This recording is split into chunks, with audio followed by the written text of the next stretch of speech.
Alright.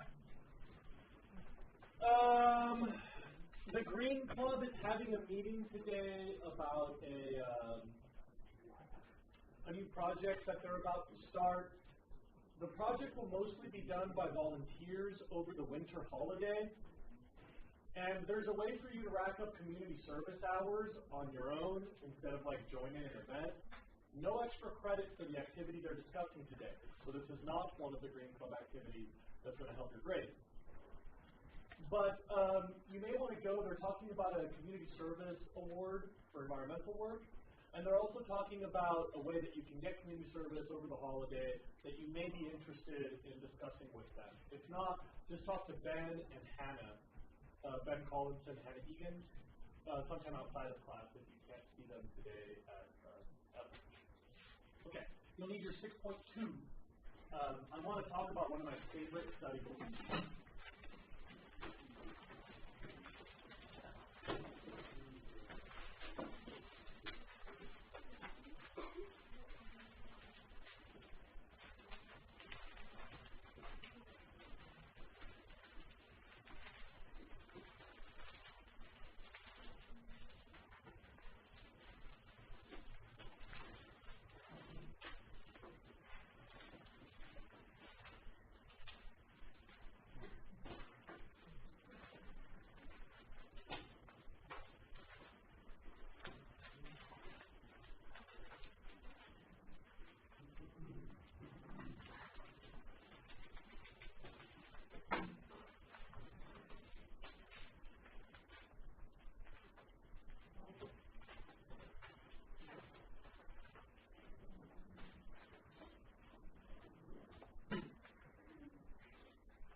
I think we finished talking about number 45, right?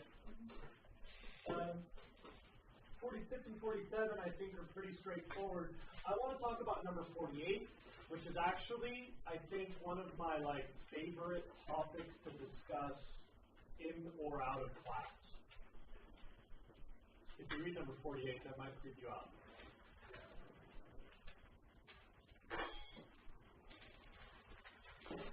I want you guys to imagine my life for a minute. So, welcome to the real life of Jose Caballero, okay? My reality. When I reflect on the last 9 years of my life, my profession, my job, the way that I pay the bills, is I find bright, promising, beautiful young people with splendid futures before them, and roughly every day of my time with them, I deflate their dreams and give them bad news. This is my job. I smile and repeat. It's actually perverted and depressing when you think about it.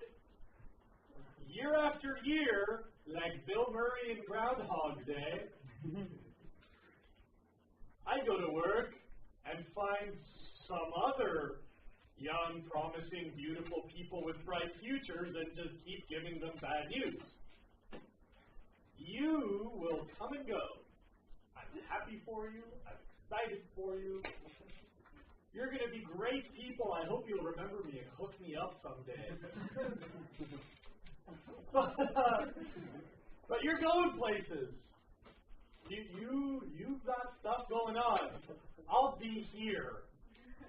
My chair will get older. My cart will get older. I will get older. The students will stay the same age. It'll just, next year some other bright, promising, beautiful young person will have your seat. And I'll give them roughly the same bad news I'm giving you. Then I have to go home and look at my own beautiful, promising young children. And what the hell does they think about? You gotta admit, it's kind of trippy. It's a slightly heady position to be in.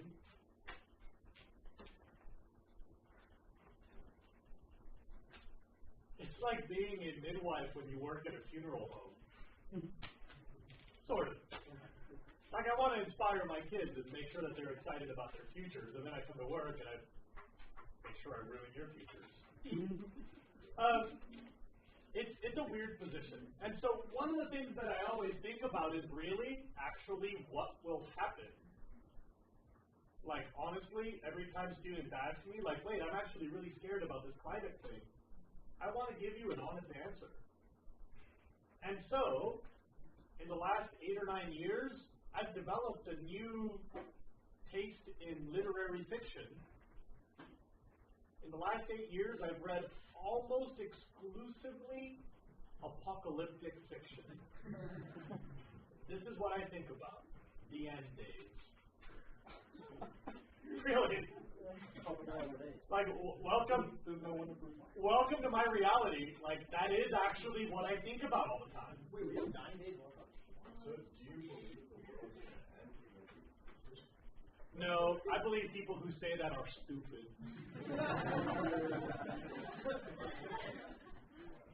I believe the obsession with 1221 is utterly moronic and depressing. Do you think we're just going to carry on? Yeah, because there's... Yeah,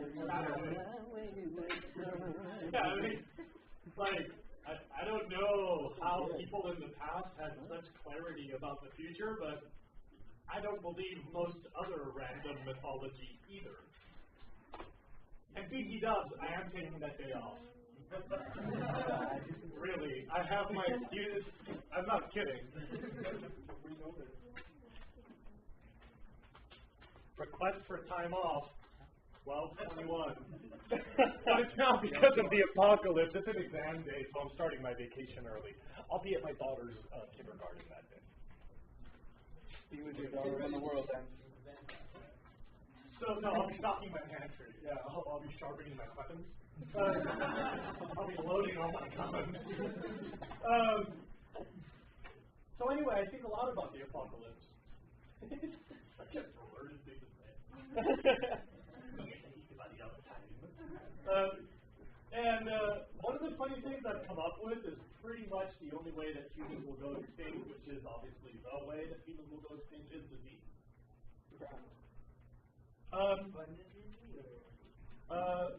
Probably, statistically speaking, diseases that we don't know yet.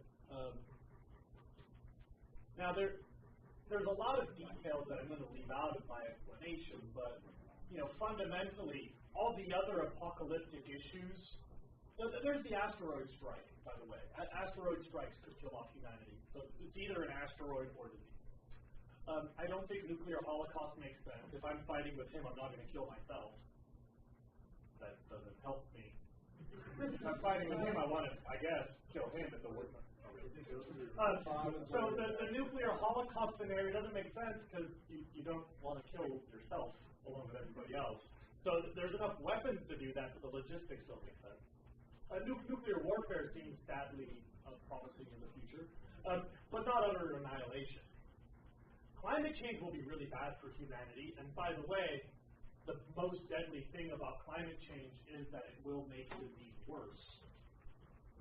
But I am pretty sure that, like a large majority of species that go extinct, disease will be what wipes us out. There is a fundamental statistical issue that I'm sure all of you understand. In the time that you are alive, your DNA stays the same, and you may spawn 1 or 2 generations, 3 if you're exceptional. Meaning there will be you plus some victim, and you will make children. And they may have children, and perhaps, maybe they'll have, so maybe 3 generations will be spawned by you in your lifetime. Your DNA will stay the same, and their DNA going 3 generations out will be pretty different. It'll have 1/2, 1/4, 1/8 of your DNA those 3 generations. On the other hand, in your lifetime, bacteria will go through literally millions of generations, and one bacterium that entered your body at birth could theoretically spawn many trillions of offspring before you turn 1 year old. So statistically, bacteria evolve faster than we do. You stay the same. Bacteria get better and better and better and better and better and better during your lifetime of staying safe. You have to understand that disease out-evolves us. So there's already an advantage, but of course we have industrialization, so we have an advantage of our own. We know how to wash our hands, not to eat the poo-poo. We know how to use antibiotics and medical sterilization. So disease is winning because of the evolutionary advantage. We sort of tip the scale in our favor with industrialization and the medical revolution and not eating the poo-poo. But in Study Goal 48, I have 9 reasons why I think disease will eventually win. Because in our future, that scale will tip in favor of the diseases. Statistically, they've got you out-evolved, but we've got them out-technologied. And I have 9 reasons why I think the scale will go this way. Maybe not in your generation. I'm not trying to give you more things to worry about. But in the future of our species, if not 1,000 years and 2,000 years from now, that I think is what will kill us, because we're going to keep tipping the scale in the favor of disease. Here we go. Number 1. Zoogenic diseases. You remember we added this word earlier. Zoogenic diseases are becoming more common for 2 reasons. We're living closer to wilderness, and we are eating more wilderness. Bushmeat. To be more specific, with urbanization, you have urban sprawl, so people infringe on wilderness, they cut away habitat and start living there. Also, with increasing insecurity of the food supply, more people eat the animals in their neighborhood, so we have a rise in urban sprawl, a rise in bushmeat consumption equals zoogenic diseases increasing. Number 2. Humans are all moving to the cities. It's called urbanization, which means there are a bigger percentage of our species in close proximity to the things that make you sick. Sewage, trash, and other people. There was a time when our species was spread out, low density. We all lived in little clusters around the planet, a few dozen here and a few dozen there, and now we all live in a few aggregations of very high density. If the bird flu pops up in Mali, don't worry. It won't spread very far. But if the bird flu pops up in Los Angeles, we're all dead. Because of that increased crowding. Urbanization brings us closer to the things that make us sick. Number 3. With more people, there are more hosts. Each of you is like a slot machine. The bacteria might get lucky inside of you. You might be patient 0 for something. You know, if you have more slot machines, chances of winning go up. More human equals more hosts, equals more slot machines, equals better chances of a jackpot. That was funny. I did not mean for that to happen. Number 4.